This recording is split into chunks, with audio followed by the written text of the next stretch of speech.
वर्षा कारण से उद्धार कार्य बाधा प्राप्त होती आज एबे भी आमर टीम पहुंची गले से समस्ते ट्रांसपोर्ट कमिशनर से लोकल एनडीआरएफ सहित लोकल कलेक्टर एसपी समस्ते उद्धार कार्य लगी गत काली पलि आसवा कथा आज आज एवं जो दी जन आमको असुस्थ अवस्था उद्धार होते से मेडिकल ट्रिटमेंट होती भावुँ भगवान पाखे चाहूँगी प्रभु जगन्नाथ कृपार से उद्धार हूँ सुस्थ फेरतु एवं जो भाव पर्यटक मानकर एक्सीडेंट है से दुर्भाग्यजनक एवं गाड़ीटा गड़ीगला पूरा पाखापाखि 1000 फुट पर्यंत तिस्ता नदी भितर को बोधे डोर फोर भांगिकी पिला दुईटी उद्धार हो जाती बोधे एवं आमर खबर पाऊ पाऊ मुख्यमंत्री कथा सरकार सहित मुख्यमंत्री सहित कथा एवं निर्देश भी देले सीढ़ी जावाई दुख भी प्रकाश कले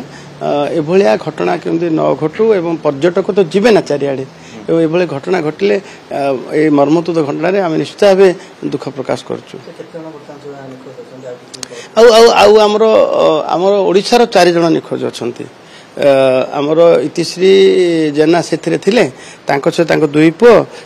और भाई अजित नायक ये सब से गाड़ी थे जो गाड़ीटा एक्सीडेंट एवं पछ गाड़ी शिशिर नायक भाई इतिश्री जेना भाई सी सहित आउ 4 जन भी जाऊे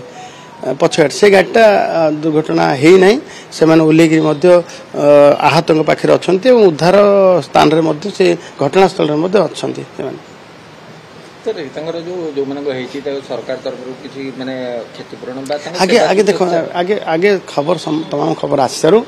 जहाँ आवश्यक ता करवा कारण आमे से दुखरे सम दुखी तेणु खबर पूरा सत्य सत्य पलि आसू उद्धार कार्य सरी जाऊ सरकार